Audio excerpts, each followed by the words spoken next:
വാണിയംകുളത്തെ DYFI ആക്രമണത്തിൽ മുഖ്യപ്രതിയായ DYFI block secretary പിടികൂടാതെ പോലീസ്. DYFI Shoranur block secretary Rakesh ഒളിവിലാണെന്നാണ് അന്വേഷണ സംഘത്തിന്റെ വിശദീകരണം. രാകേഷിന്റെ നിർദ്ദേശപ്രകാരമാണ് ഡിവൈഎഫ്ഐ നേതാക്കൾ മുൻ പ്രവർത്തകൻ വിനേഷിനെ മർദ്ദിച്ചതെന്ന് പോലീസ് കണ്ടെത്തിയിരുന്നു. ആക്രമണത്തിൽ ഗുരുതരമായി പരിക്കേറ്റ വിനേഷ് തീവ്രപരിചരണ വിഭാഗത്തിൽ ഇപ്പോഴും ചികിത്സയിലാണ്. ഇക്ബാലുണ്ട് കൂടുതൽ വിവരങ്ങളുമായി. Iqbal, good morning Iqbal. Once again, ഈ രാകേഷിന്റെ അവസ്ഥ വിനേഷിന്റെ അവസ്ഥ എന്താണ്? ഇപ്പോഴും ഐസിയുവിൽ തന്നെ തുടരുകയാണോ? വല്ലാതെ ആക്രമിച്ചു അല്ലേ? എന്നിട്ടും പോലീസ് എന്താണ് ഈ രാകേഷിനെ പിടികൂടാത്തത്? അയാൾ ഒളിവിലാണോ?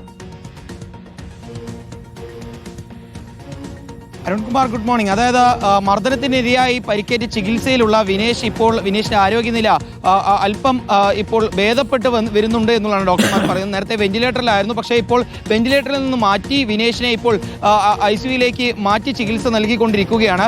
ഏതായാലും ഈ സംഭവവുമായി ബന്ധപ്പെട്ട് ഏറ്റവും നിർണായകമായിട്ടുള്ള കാര്യം എന്ന് പറയുന്നത് ഈ മുഖ്യ ആസൂത്രകനായിട്ടുള്ള ഈ രാകേഷിനെ പോലീസ് ഇതുവരെയും പിടികൂടിയിട്ടില്ല എന്നുള്ളതാണ്. രാകേഷിന്റെ ഫേസ്ബുക്ക് പോസ്റ്റിന് താഴെ കമന്റ് ഇട്ടതിനാണ് വിനേഷിനെ ഡിവൈഎഫ്ഐയുടെ ബ്ലോക്ക് സെക്രട്ടേറിയറ്റ് അംഗവും അതുപോലെ തന്നെ മേഖലാ ഭാരവാഹികളും ചേർന്ന് ക്രൂരമായി ആക്രമിക്കുന്നത്.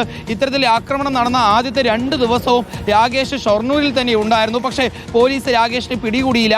ഈ ആക്രമണ സംഭവവുമായി ബന്ധപ്പെട്ട് രാകേഷിന് ബന്ധമുണ്ടെന്ന് തെളിയിക്കാനുള്ള തെളിവുകൾ അന്ന് ഇല്ല എന്നുള്ളതായിരുന്നു പോലീസ് പറഞ്ഞിരുന്നത്. പക്ഷെ പിന്നീട് ഈ പ്രതികൾ അറസ്റ്റിലായതോടുകൂടി ഇവരുടെ ഫോൺ രേഖകൾ പരിശോധിച്ചപ്പോഴാണ് വിനേഷിനെ ക്രൂരമായി മർദ്ദിക്കണം എന്നുള്ള നിർദ്ദേശം നൽകിയത് രാകേഷാണ്. പ്രത്യേകിച്ചും വാണിയംകുളത്ത് വെച്ച് ആദ്യമായി മർദ്ദിക്കുന്നു. പിന്നീട് അവിടെ നിന്ന് പനയൂരിലേക്ക് വിനേഷിനെ പിന്തുടർന്ന് പോകണമെന്നും അവിടെ വെച്ച് വീണ്ടും മർദ്ദിക്കണമെന്നുൾപ്പെടെ രാകേഷ് ഈ പ്രതികൾക്ക് നിർദ്ദേശം നൽകിയിരുന്നു. അതിന്റെ രേഖകളെല്ലാം പോലീസിന് ലഭിച്ചതിന് പിന്നാലെയാണ് പിന്നീട് രാകേഷിനുമായി ബന്ധപ്പെട്ട് ഈ ഒരു അന്വേഷണം കൊണ്ടുപോകാൻ തന്നെ പോലീസ് തയ്യാറായത്.